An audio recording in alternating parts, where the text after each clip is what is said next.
Alright, let's just cut right to it. Sarada Uchiha just got confirmed to be operating at an Ōtsutsuki level of power. Yes, you heard that right. The girl who once said she wanted to stand alongside Boruto without being left behind, she has officially been confirmed to have reached the level of power that she's aiming for. And the crazy part, the manga sets this up all the way back in part 1 of the story. But here's the kicker, this ain't a simple power-up. This is a payoff to years of foreshadowing, the Uchiha legacy, and the new generation stepping up where Naruto and Sasuke fell short once Kurama went smoke and the Rinnegan went poke. Sarada hitting Ōtsutsuki level potential is the moment where all of those seeds, they finally begin to start bearing fruit. And trust me, this is a bigger deal than most people realize. And for the Sarada haters out there, or the people want to say that she's only 5 Kage Summit Sasuke level, I'm not going to go over the scaling per se, because I've already done a video scaling part 2 Sarada that I'll leave linked in the description box for you. Instead, we're going to go over what's officially confirmed. So join me in today's newest Naruto Explained video where your OBC, your original Boruto chief, breaks down why Sarada's new power matters, how it connects to her original part 1 statement, the Uchiha clan's emotional growth metric that people are overlooking, and why this firmly puts her in the top tiers of Boruto's power scaling, and it does cement her as the strongest Uchiha. Yes, that includes Madara. Yes, that includes Sasuke, Shisui, Itachi, whatever damn Uchiha that you're thinking about. Oh, and along the way, we're gonna address that big elephant in the room, why fans have been sleeping on Sarada's strength for way too long. And I'm gonna move off of my initial stance. I used to believe that she was getting leftover hate for people that hated Sakura. I used to think if Karin was her mother that people would downplay it. Now, I'm not too sure about that. Also, Boruto's manga did cross a big milestone this week. Shueisha confirmed that it has 10 millions of Boruto in Japan alone, which for reference, that's 2 million behind Dragon Ball Super and Dandadan in Japan. I'll leave linked in the description box also a video where I give the updated numbers on both Japan's 10 million and the worldwide numbers being just under 17 million for Boruto, which I recommend watching if you're curious about the manga industry and how Boruto stacks overall. Also, don't forget to subscribe to my Anime Explained channel where I discuss other anime and manga, and my Everything One Piece Explained channel where I only discuss One Piece from explained videos and blind reactions from chapter 1 up to the most recent chapter. So let's get right into it. The part 1 setup, the things that you might have forgotten or missed. So back in part 1, Sarada made a very specific declaration. She said she wanted to reach Ōtsutsuki levels of power, so she and Mitsuki would not be left behind when Boruto went off in a battle. That was not a throwaway line. That was Kishimoto and Ikimoto as a duo laying the framework, the groundwork for where she needed to end up by the time the story reached its climax. So now looking at the situation she's in, well, I mean, Naruto lost Kurama, Sasuke lost the Rinnegan, the old guard, the protectors of the world, the undefeated, undisputed Naruto Universe Tag Team Champions Naruto and Sasuke, who went on a generational run, and then they got bullied by Jigen in 5 hits, and they got humbled by Ishiki. They lost their god tier hacks that made them the saviors of the ninja world. They lost their tag team titles, basically, to use a wrestling reference. That left a giant power vacuum that needed to be filled, especially with the power levels going beyond Jigen in terms of code and other threats. And the responsibility, it now, like in years past, it fell on a brand new generation.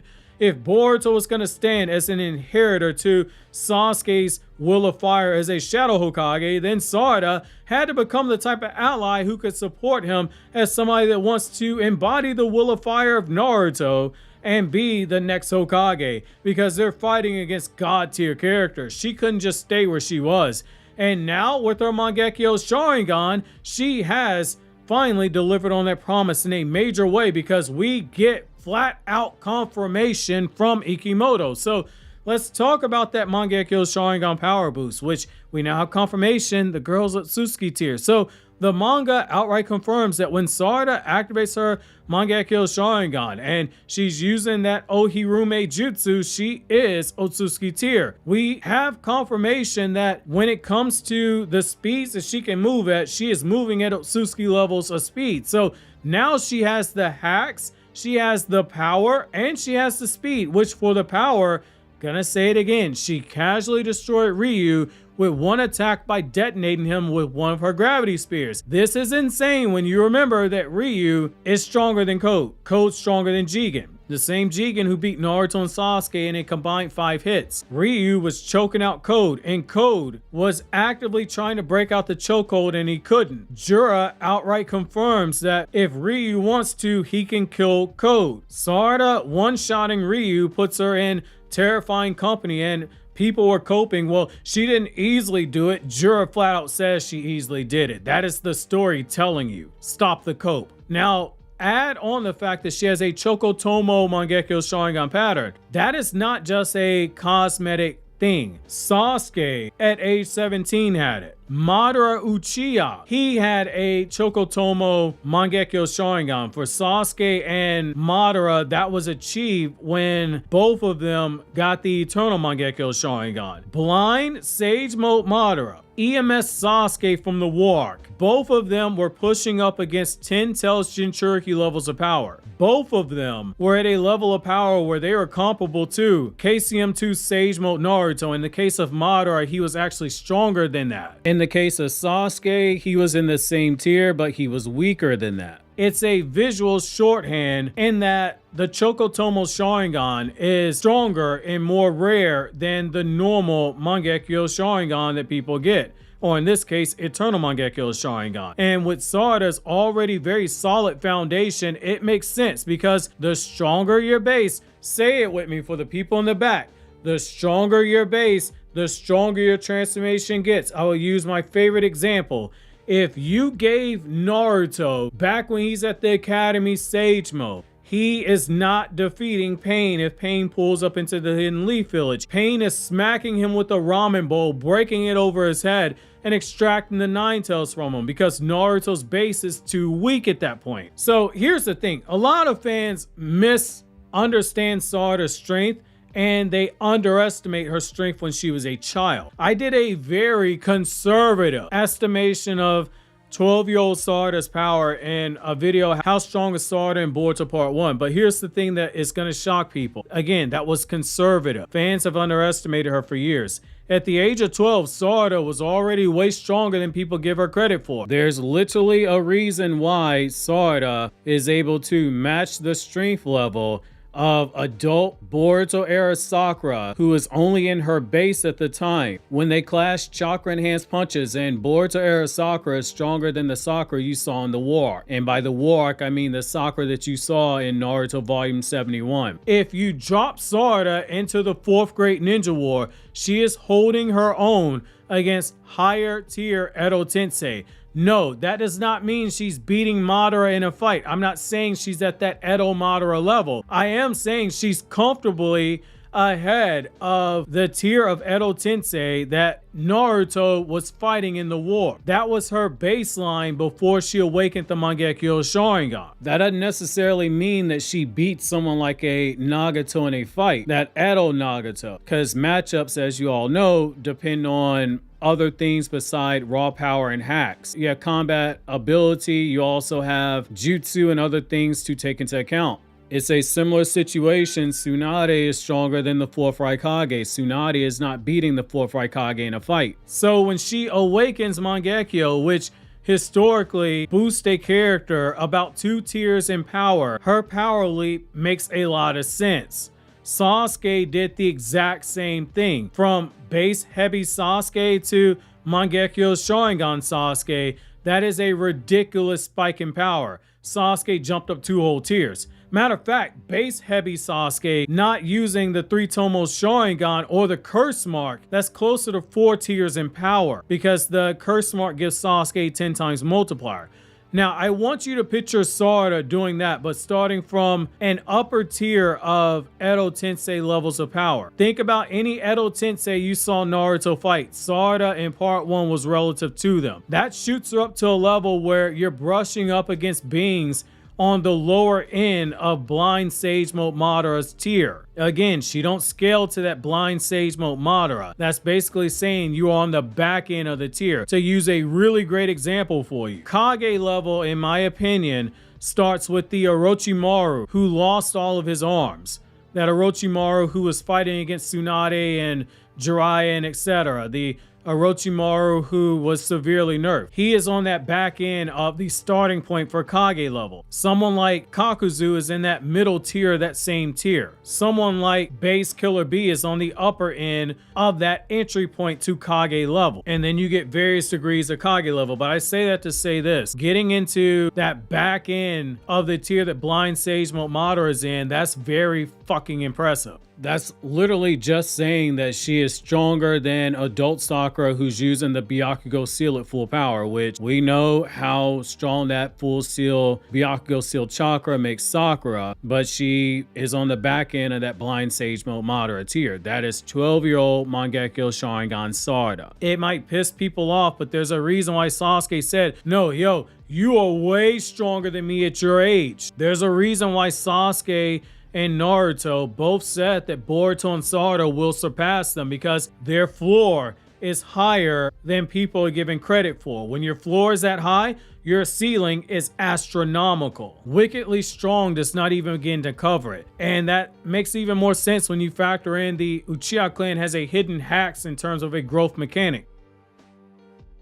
So why does this work? It's because the Uchiha clan have a growth mechanic people forget. The clan members grow stronger based on the depth of their emotions. Sarada spent 3 years training, believing that Naruto had been killed by Boruto, believing that Boruto was being framed for it, wrongfully hunted, that Kawaki stole Boruto's life, and she had her own romantic feelings for Boruto that she hadn't come to grips with. That is textbook Uchiha evolution.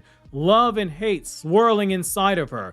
Intense emotion that fuels a breakthrough of growth. Trauma that fuels a breakthrough in growth. Extreme trauma at that. That's why a 6-tier jump from her 3-tomo base is not crazy. It's exactly how the Uchiha have always functioned. Go 6 tiers from where I said you put Sarada at the end of Boruto Part 1. That is how she's able to, with a 3-tomo Sharingan, to be able to react to, counter, and dodge Hidari.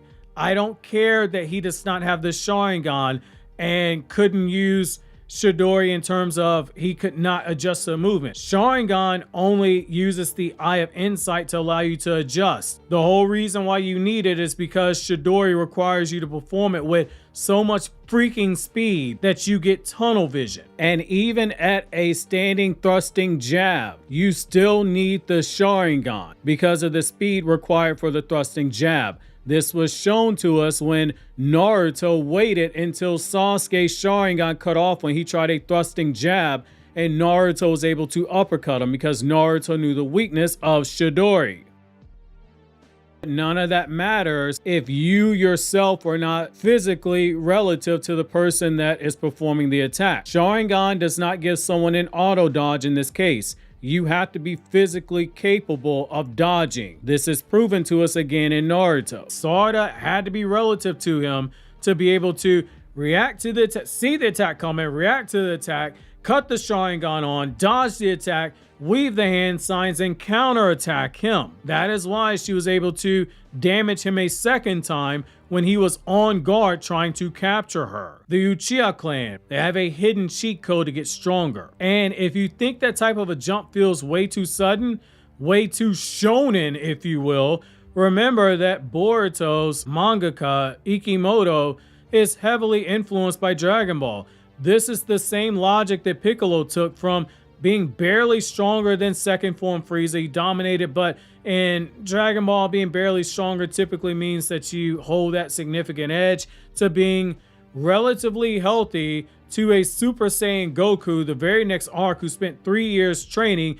And I'm referring to Super Saiyan Goku before the heart virus took over. Shonen is built on characters hitting the exact level of power they previously said they wanted to reach, especially when that power comes in response to a need. And this makes even more sense when you consider Kishimoto took a similar approach with Naruto. Naruto has very linear power scaling. It's because Toriyama was Kishimoto's mentor. You have to factor in Kekkei Genkai and hacks, but for the most part, the scaling in Naruto is as linear as Dragon Ball. Sarada set her sights on Ōtsutsuki levels of power. Now she's there. And this was something needed for Boruto. That's the most important thing. Why does Sarada need that level of power? It's because Boruto can't do it alone. He's facing enemies like Jura, Hidari, even someone like Code. It requires support from allies who are not liabilities. Naruto had Sasuke, Goku had Vegeta, Goku had Piccolo, Goku had his son Gohan. Boruto, he needs Sarada, and eventually he'll need Mitsuki, he'll need Kawaki. If Sarada was operating at the level she was at before, or God forbid she was operating at the level that people wrongfully think that she was weaker than 12-year-old Sasuke or 13-year-old Sasuke with the curse mark who fought Naruto at the Valley of the End in part 1, she'd be a liability in all these fights. But with this leap, she can now fight on the same battlefield as Boruto without being instantly sidelined. Her Mangekyo Sharingan powers, they don't just make her useful, they make her essential. She is now positioned as being on pace to be Boruto's true equal. You could even argue that she, with Ohirume, might be relative to Rasengan Uzuhiko Boruto, and it lines up near full power Uzuhiko Boruto. When he used on Hidari, he destroyed most of his body, but not the entire thing. Sarada used it on somebody that is another beyond Jigen level fighter, and lo and behold, there was nothing left. So she's definitely relative to full power Uzuhiko Rasengan Boruto, just based on what we saw. When it comes to Ohirume's destructive capability, it's there. Now, it won't stay there because obviously Boruto's going to get stronger. So any Boruto fan that's in their feelings, just remember, there are times Sasuke surpassed Naruto, then Naruto leapfrogged. Boruto follows a very similar situation. And it's needed because her goal is to become the Hokage in training who can stand beside him when the final battle comes. Sarada getting confirmed to have Ōtsutsuki level of power in flight, it's not some random shonen jump mumbo jumbo. It's the payoff to a part 1 declaration. It's making fans accept that she was stronger than you gave her credit for in part 1 and in part 2. It's a logical progression of Uchiha's emotional mechanic. It's the type of shonen trope of characters hitting the exact same level they have their sights on when that power comes in response to need. And it's the narrative given the necessity of Boruto getting allies who can keep up. All these years of downplaying, that's fine. Truth's undeniable. That's not my headcanon. That's literally from the manga itself. She can reach Ōtsutsuki levels of flight. She can reach Ōtsutsuki levels of speed. She's demonstrated Ōtsutsuki levels of power by taking out someone stronger than Jigen. She's now operating at a level that she was destined for. And in a series where we have demigods walking the earth, a future Hokage can't fight at their level, or who can't fight at their level is not worthy of the title. Sarada's going to be Hokage one day. The next generation isn't just filling Naruto and Sasuke's shoes. They're making their own mark, and Sarada has proven that she's ready to carve hers into the history books. Obviously, if you enjoyed this video, consider subscribing. Click here on the left to check out this Naruto Explained video, or click here on the right to check out more videos from my other 2 anime channels where I talk about non-Naruto content.